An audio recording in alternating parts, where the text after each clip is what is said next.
कराची में गुल प्लाजा की आग पर चौथे रोज भी मुकम्मल काबू नहीं पाया जा सका। इमारत किसी भी वक्त गिरने का खतरा है। रेस्क्यू ऑपरेशन बेहंगम तरीके से जारी है। फायर फाइटर्स अपनी जान खतरे में डालकर रेस्क्यू ऑपरेशन में लगे हुए हैं। इसी हवाले से बात कर लेते हैं। हमारे साथ मौजूद है चीफ रिपोर्टर इक़्तिदार अनवर। इक़्तिदार, बताइएगा, आप इस वक्त जाए वक़्वा पर मौजूद हैं, जाए हादसा पर मौजूद हैं। फायर फाइटर्स ऑपरेशन करने में लगे हुए हैं, रेस्क्यू एहलकार ऑपरेशन जारी है। इस वक्त जान अब उनकी खतरे में है। क्या इकदाम किए गए उनको बचाने के लिए, उनकी हिफाजती इसके लिए?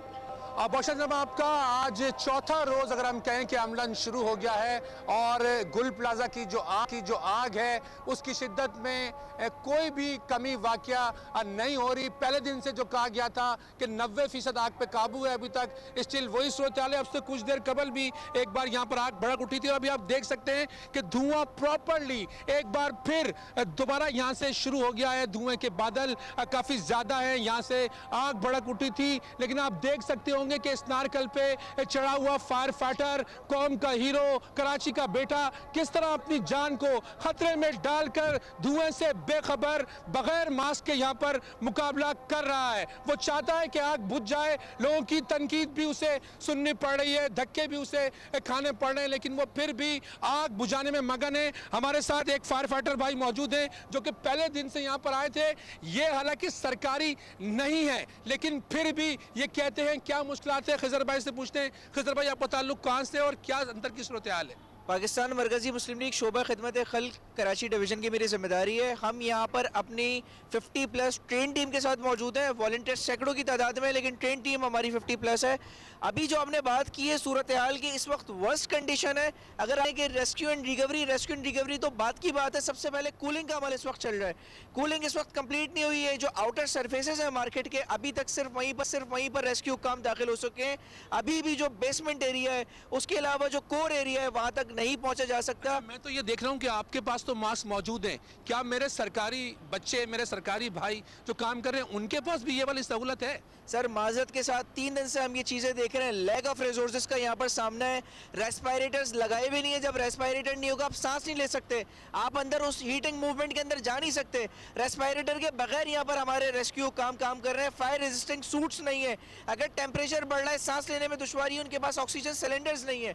यहाँ पर लेग ऑफ रिसोर्सेज के साथ काम चल रहा है, फिर भी उनकी हिम्मत है जिस तरीके से काम कर रही है। ये सरकार को ये चीज़ें सोचनी चाहिए कि यहाँ पर चीज़ों को प्रोवाइड किया जा सके। अच्छा, हम थोड़ा कोशिश करेंगे कि आगे की जानिब लेके चलें।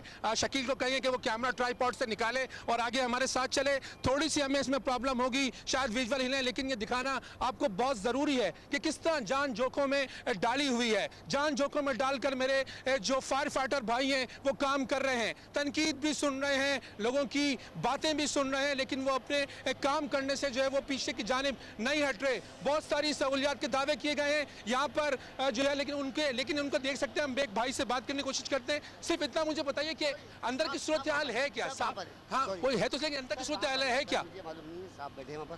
नहीं, साहब तो बताएंगे, लेकिन तुम्हारे पास सिर्फ यही हिफाजती सूट है? सर मुझे मालूम नहीं है, मैं अभी आया। नहीं, ये टोपी के अलावा कोई चीज़ है?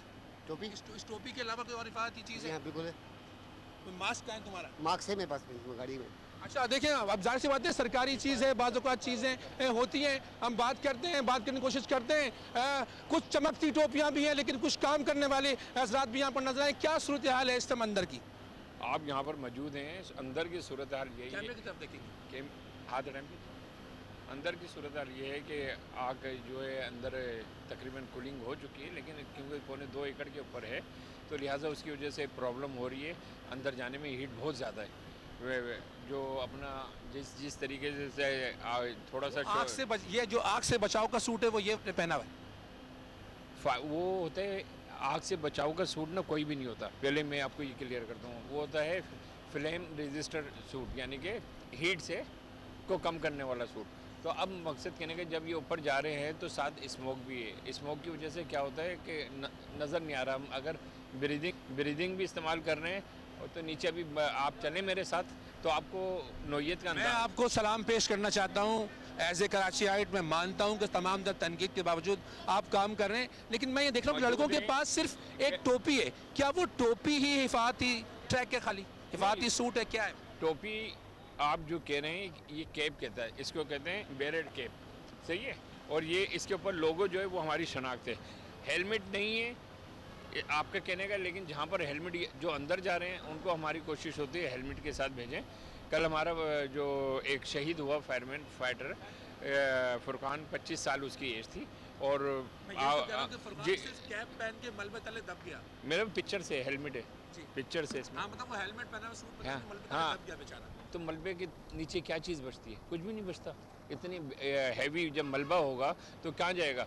तमाम मैं ये कहना चाह रहा हूँ कि मैं आपको जज्बे को सलाम करता हूँ, सलाह रहा जज्बा हूँ। हमारा आप तनकीद भाई- करके जिस तरह आप काम कर रहे हैं ना, कोई काम नहीं कर रहा। हम सब फुटेज बना रहे हैं, बातें कर रहे मैं यही हैं, कह लेकिन रहा हूँ- मैं कह रहा हूँ मैं कि क्या ये सहूलियात जो आपको दी हुई हैं वो काफ़ी हैं? बस ऐसा ही होता है।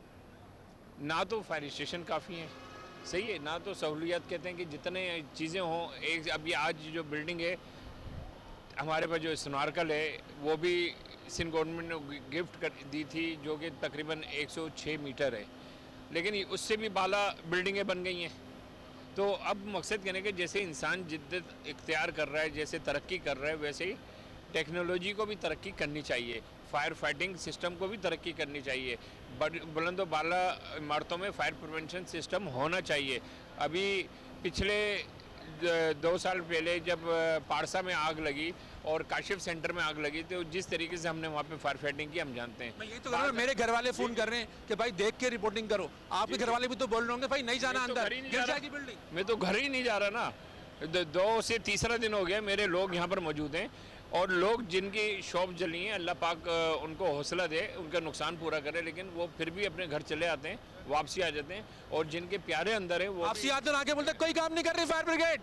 कोई फ़र्क नहीं पड़ता। मेरा हिसाब मेरा अल्लाह के सामने सही है, मुझे किसी को सफाई पेश नहीं करनी है। इसी तरीके से जो लोग हैं जिनके लॉयकिन अंदर हैं, अगर हम उनका सिर्फ ऐसे कलाई पकड़ के कहते हैं कि चलो बताओ कहाँ पर हैं, तो कहते नहीं हम अंदर नहीं जाएंगे, लेकिन हमारा फायर फाइटर फिर भी अंदर फायर फाइटिंग करता है। यही वजह है जो फुरकान फायर फाइटर जो 25 साल एज थी, जिसकी अभी 1 साल 1.5 साल पहले शादी हुई थी, 3 माह की बच्ची है उसकी। कौन अपना 25 साल का बच्चा इस तरह भेजेगा?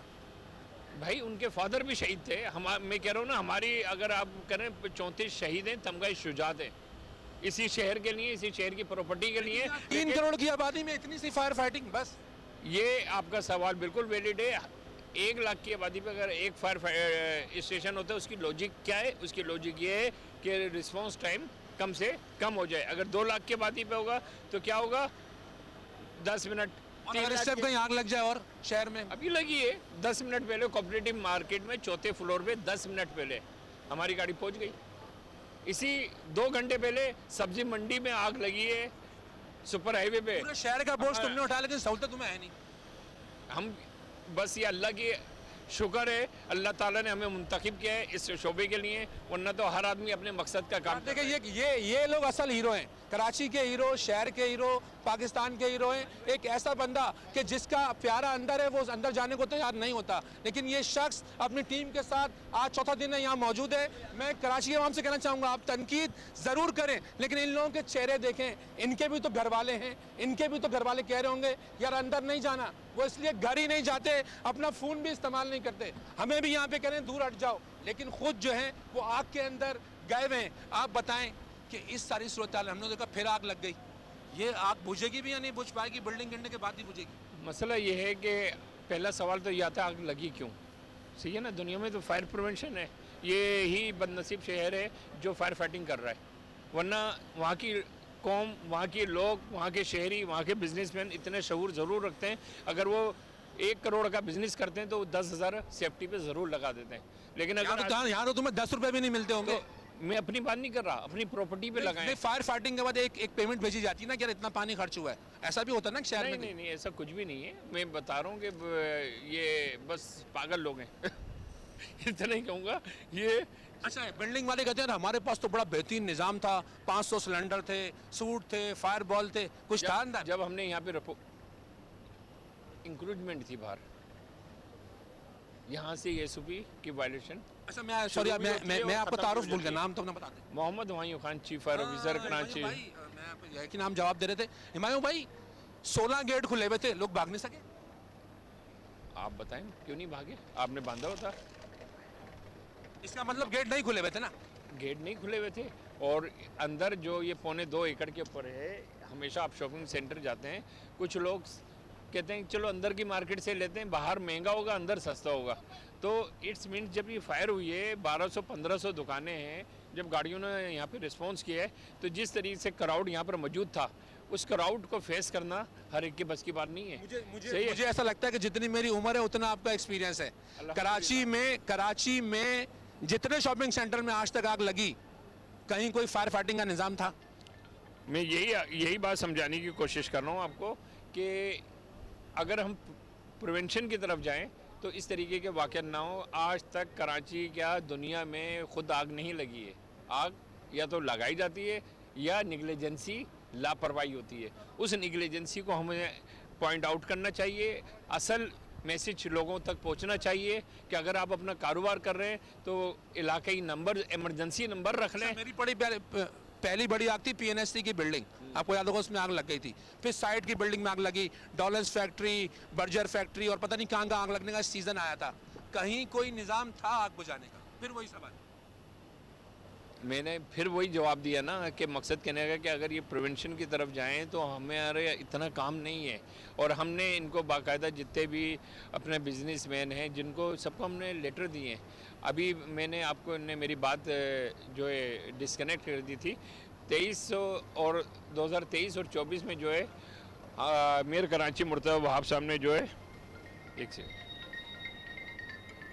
हेलो, देखिए एम फोन भी आ जाते हैं, लेकिन वो ये बता रहे हैं 2300-2400 के करीब बिजनेसमैनों को खत लिखे गए थे। उनको बताया गया था कि खुदारा अपनी बिल्डिंगों में फायर फाइटिंग का निज़ाम लगाओ, फायर फाइटिंग को सीधा करो। ये सामने देखें वो जो दावा किया जा रहा है ना बिल्डिंग की इंतजामिया की जानिब से कि वहाँ पे कोई फायर अलार्म लगे हुए थे, वहाँ कोई फायरिंग एक्सटिंग्विश मौजूद थे, ऐसा कुछ भी नहीं था। हिमायू साहब हमारे साथ मौजूद हैं, मैं उससे एक बार फिर, जी हिमायू साहब क्या कह रहे थे? तो ये चीज़ें होती हैं, बर वक्त तमाम चीज़ों को ऑपरेट रखना पड़ता है। ध्यान फायर की तरफ भी रखना है, मोबाइल की तरफ भी रखना है, तमाम चीज़ें, और आपकी तरफ भी रखना है। तो मकसद कहना का ये कि आपका माशाल्लाह से मीडिया है, तो इसके ज़रिए मैं यही मैसेज दूंगा कि खुदारा अल्लाह का वास्ता आप अपने घर वालों का, अपने बिज़नेस का ख्याल करें।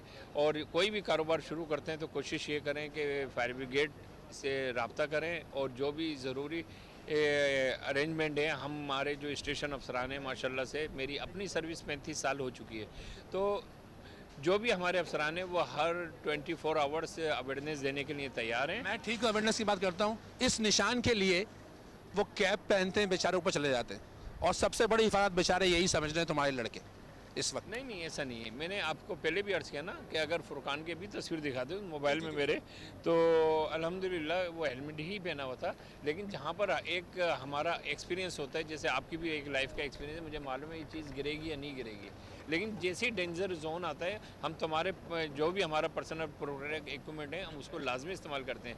जलते हुए तवे को कोई भी हाथ से नहीं उठा सकता। जब हमें मालूम है ये चीज़ गर्म है तो वहाँ पर ग्लव्स। यार मैंने आखिरी बार ना एनसीसी की थी 96 के अंदर ना 98 में, उसमें मैं तो नहीं कहीं देखा कई लोगों को तरबियत भी दी जाती हो फायर आग से बुझने की तरबियत, ऐसा कोई सिस्टम? हमारी अकेडमी है माशाल्लाह से सुपर हाईवे पे गुलशन मेमार में, जिसमें अर्बन सर्च एंड रेस्क्यू, जहाँ पर न सिर्फ शहर के तालीमी इदारों में तो नहीं है ना? सुने ना, जहाँ पर शहर के तालीमी इदारों में तो HSC भी होना चाहिए, फायर एंड सेफ्टी भी होना चाहिए, है क्या? अगर आप बुनियादी तौर पर अगर बिल्कुल नहीं अपने सिलेबस में इन चीज़ों को शामिल करेंगे तो क्या इस तरीके के इंसिडेंट होंगे?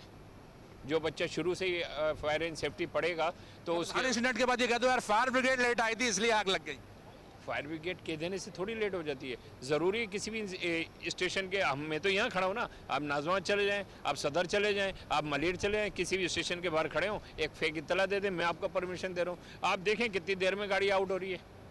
विद इन हमारा टाइम एंड डेढ़ से ये भी है, मतलब 2 मिनट। यहाँ पे आप भी कराची में रहते हैं, मैं भी कराची में रहता हूँ। बताया यार ये तो क्रॉकरी मार्केट है, तो फायर ब्रिगेड भी उसी हिसाब से आई। ये थोड़ी बताया था केमिकल भी पड़े होंगे, फलान XYZ। आग क्या बता रही है? फायर ब्रिगेड हमेशा जो है हमारे पास अल्लाह का शुक्र है हाई एक्सटेंशन फोन गाड़ी में लोडेड होता है, पानी हमारा गाड़ी में लोडेड होता है। जब आग की इत्तला आती है तो हम, ये अभी बारूद के गोदाम में आग लगी थी कैपरी सेल्मा के सामने, तो इसका मतलब ये थोड़ी कि हम उसके लिए तैयार नहीं थे, हम भाई जंग के लिए भी तैयार हैं, माशाल्लाह, केमिकल के लिए भी तैयार हैं, सही है। लेकिन आग की नेचर ऑफ है, क्लासेस हैं जिसको जिस तरीके से टैकल करना चाहिए कि A क्लास फायर क्या है, B क्लास क्या है, C क्लास क्या है, D क्लास क्या है। अब आदमी हर बात ये सोचता है, इसके दिमाग में इतना बिठा दी कि फॉर्म मार दो। अबे भाई फॉर्म कहाँ मारा जाता है? हाँ मतलब ये फॉर्म मार दो फॉर्म मार दो। फॉर्म की डेफिनेशन क्या है? फॉर्म की डेफिनेशन क्या है?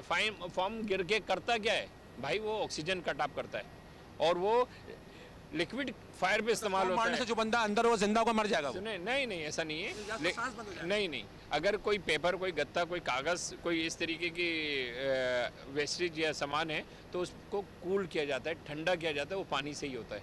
पानी ही में फॉर्म भी मिक्स किया जाता है, लेकिन जब लिक्विड फायर होती है। यहाँ पर जितने आए हुए नीम हकीम है ना, सब कह रहे हैं आप खाली पानी मार रहे हैं भाई, खाली पानी मार रहे हैं। इसको भी डिफाइन कर दो। अगर ड्रिप लगाना ही मसले का हल है तो जाके बोला करेंगे जब तक ड्रिप नहीं लगेगी बंदा चलेगा नहीं। मतलब मैंने आपको बताया कि बी क्लास फायर होती है, लिक्विड की फायर। हम इसको प्लास्टिक और खिलौने वगैरह भी ये क्योंकि जलने के बाद लिक्विड की शक्ल अख्तियार कर लेते हैं। इस वजह से हमने फॉर्म चलाया है, भरपूर चलाया है, लेकिन जहाँ चलाना था वहाँ चलाया है, जहाँ पानी चलाना था वहाँ पानी चलाया है। तुम्हारे तजर्बे की रोशनी में इस आग को पानी से ही ठंडा किया जाएगा? फॉर्म की जरूरत हो वहाँ फॉर्म भी मारेंगे। ऐसे ही होता है, यही तरीके क्या है, टेक्निकल जॉब है, उसके हिसाब से काम किया जाएगा। ठीक है, इक़्तिदार फायर ऑफिसर मोहम्मद हुमायूं से बात कर रहे थे और साथ ही साथ इक़्तिदार अनवर ने उन तमाम तर रेस्क्यू एहलकारों को सलाम पेश किया। इक़्तिदार, मैं आपको सलाम पेश करूंगी कि इतने फ्रस्ट्रेटेड फायर ऑफिसर से आपने बात की और हमें तफसीली आगाह किया। तमाम तर तफसीलात से आपका बहुत शुक्रिया।